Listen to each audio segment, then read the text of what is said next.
শুভ দুপুর বন্ধুরা।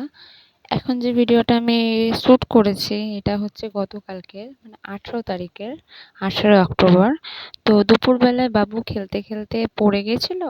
তো পড়ে যাওয়ার কারণে ওর ঠোঁটটা ফেটে গেছে, দাঁত দুটোর অবস্থা খারাপ হয়ে গেছে সামনে। তো এই কারণে ভাবলাম যে ওকে হসপিটাল থেকে একটু দেখিয়ে নিয়ে আসি।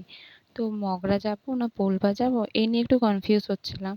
আবার ভাবলাম যে হসপিটালে দেখাবো, বাবুকে যে ডক্টরটা দেখায় সেই ডক্টরটাই দেখাবো, এই ভেবে দোনো-মোনো হচ্ছিলাম। তো ঠিক করলাম পোলবায় যাব। তো রেডি হচ্ছি যে বাবুকে বলবো যে একটু আয়নাটা দে, দেখতে পাচ্ছি না, সিঁদুরটা পরি। সিঁদুরটা পরে তখন আমি রেডি হয়ে গেছি, এবার ছেলেটাকে রেডি করাবো। ও তখন খুব খুশি যে ওর ঠোঁটে লেগেছে, এটা ওর কমন ব্যাপার। ওর এরকম লাগতেই থাকে, কখনো কপাল ফাটে, কখনো ঠোঁট ফাটে, হাতে পায়ে গোটা লাগাবো, এগুলো কোনো ব্যাপার নয়। তো ছেলেটাকে রেডি করাই তখন টিপ পরিয়ে দিলাম ওকে, জামা টামা পরে যখন রেডি টেডি করাচ্ছি। কে জানতো আমার ছেলেটার কালকের দিনটা এতটাই বাজে যাবে। মানে কালকের দিনটা ওর শনি সব কিছু ওর মানে ওর উপরে বিরাজমান ছিল, সব কিছু ওর কাছে ঘুরঘুর করছিল। তো এরকম করে ও বললো, মা আয়নাটা দেখি কিরম লেগেছে আমার। তো দেখো এরকম লেগেছে ঠোঁটটা, এরকম ফুলে গেছে, কমে গেছে এখন অনেকটা ও মলম লাগিয়ে। তো এরকম ও দুষ্টুমি করছিল, আয়নাটা ওখানে পেরেকে লাগিয়ে ওর পুতুলটাকে দেখাচ্ছিল।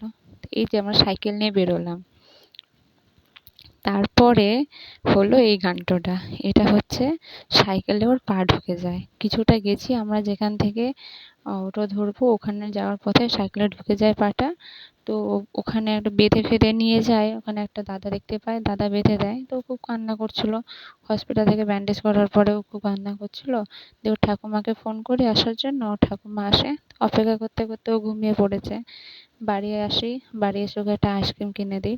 আসলে আমি প্ল্যানটা করেছিলাম যে আমরা যাব ডক্টর দেখিয়ে, এসে ফেরার পথে আমাদের এই মগরাতে হাট বসে, হাটে যাব, 14টা প্রদীপ কিনে নিয়ে আসবো। প্রদীপটা যেহেতু কালকে ডাক সংক্রান্তি ছিল, তো 14 শাখা হয়েছে, 14টা প্রদীপ ধরাবো, কোনোদিনও ধরানো হয়নি।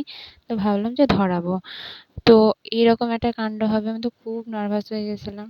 এবার ব্যাপারটা কি হয় বলো তো, একটা ছেলের যে এরকম হয়েছে, কোথায় একটু সবাই সাহসিকতা দেবে আমাকে, আমাকেও একটু আমার বেশ, আমার বলতে কি প্রত্যেকটা মায়ের পাশে থাকা দরকার, কিন্তু কেউ থাকে না। আলটিমেট না এর শেষে না আমাকে শুনতে হচ্ছে এটাই, কি করে লাগিয়ে ফেললি, এর কিরকম করে চালালি যে লেগে গেল, একটু যত্ন করতে পারিস না, একটু খেয়াল করতে পারিস না ছেলেটাকে, এরকম পাটা ঢুকিয়ে ফেললো। প্রত্যেকটা মায়েরই এটা প্রশ্ন, কেন এরকম বল।